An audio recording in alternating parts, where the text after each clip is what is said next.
he was not going to let her bust that 1 minute. Did you see that? He was coming in for the kill. I am honored to be with you guys. I just have to say, I thought John Adams' comment was hilarious about closing your eyes. I'm just going to say, close your eyes and imagine winning in 2017. Are you ready to win in 2017? I went all over Virginia, and I have to say, I have had a great time doing it with my 2 other colleagues running for lieutenant governor. We have been to every rock, every stump, every tree, every town.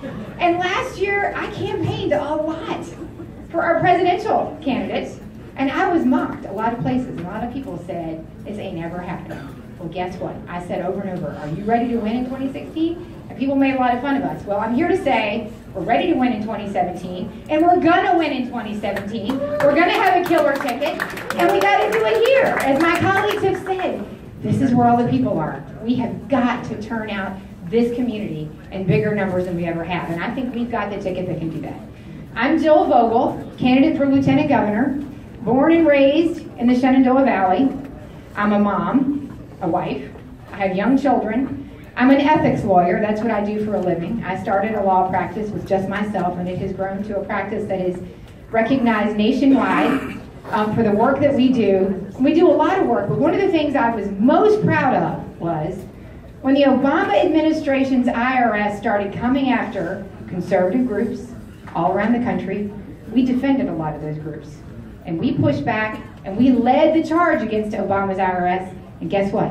We beat them. And there are a lot of groups out there succeeding today because we succeeded, and I'm really proud of that work. And we've defended Republican women's groups and done a lot of pro bono work around Virginia to help support our cause. Not just our party, but our liberty and our freedom to speak, which is shocking that our previous president tried to shut that down. It's because we were winning. Another job that I had that's really helped inform me as a legislator was I served as Deputy General Counsel at the Department of Energy.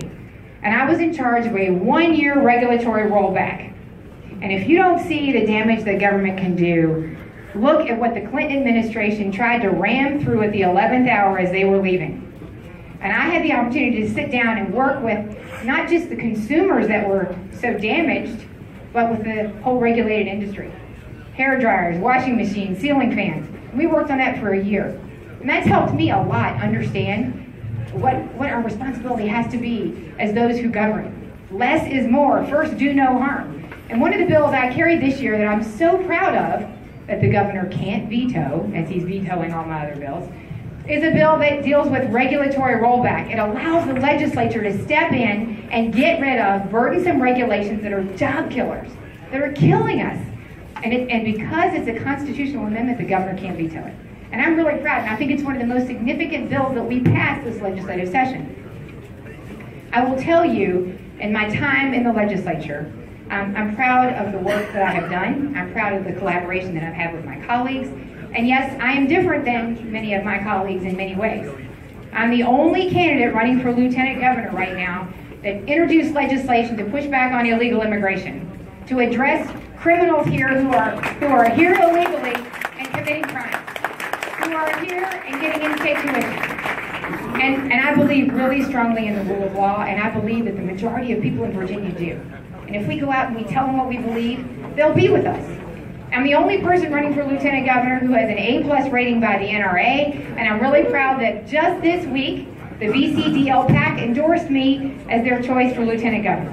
And I'm really, really proud of that work, and I'm proud of standing for liberty and the Second Amendment. I'm the only candidate that's introduced legislation to push back on the abortion industry in the Commonwealth of Virginia. And to fight and to talk about it, to talk about the harm to women, the harm to women's health. Somebody's got to be out there saying it, and again, if we talk about it and we help educate people, they will be with us.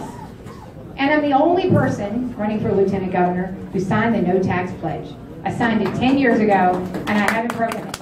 And you don't need to break a tax pledge to govern responsibly and to invest and to do what you need to do. You can do it without raising taxes. And I'll also tell you, I'm really proud of the work that even though I don't represent Fairfax County, somebody's got to represent Fairfax County on our side. And I really worked hard to help when we were suffering under the meals tax. And you know what? Somebody needed to step up and do something in the legislature. So this past year, I introduced legislation to say that one, you can't cheat when you're trying to draft language and be misleading and deceitful and not tell you what your meals tax is actually going to be when you have a meals tax referendum. And number two, you can't undermine the will of the people. If they defeat the meals tax, you can't beat them down and bring it back year after year after year. And my bill said, no deceptive language. Thank you for the applause. And you got to wait 4 more years. And believe it or not, there were people who wanted to fight against that because they wanted to raise your taxes. Well, the governor's defeated a lot of my bills. I had 3 awesome gun bills this year, and he's going to veto those. But he didn't veto the meals tax bill because he actually gets it, I think, on that point. He gets that people are really infuriated by that. I got a call last night from his office. His policy guy said, you know, we got an amendment to it, so call me back and we'll talk about it. So it's not dead yet. That's all I want to tell you.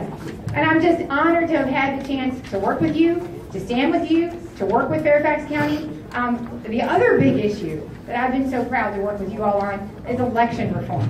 You have some incredibly engaged and intelligent, I'm an election lawyer, an ethics lawyer in that regard, some amazing people in Fairfax County who are out there pushing back against what the McAuliffe administration was attempting to do, and who took a lot of heat for it. And I went to Richmond, worked with them, tried to introduce legislation that would push back. We desperately need to be engaged in election reform because Republicans won't win if we don't do something. So I just want to say it's been an honor to be with you. I'm trying to honor the stopwatch guy here. I will just tell you this. We won't win on same-store sales, guys.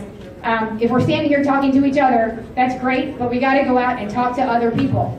We've got to. And I'm going to spend the majority of my time talking to independents, Democrats who are undecided and kind of sick of the status quo. That's what it's going to take. And we need transformative leadership in Virginia that will push back on regulations, that will really do major tax reform, and I hope to be that candidate, and I appreciate your support. Thank you so much. Thank you, Senator Vogel. Before we move on to the governor candidates, I'm sorry, Teresa Langell,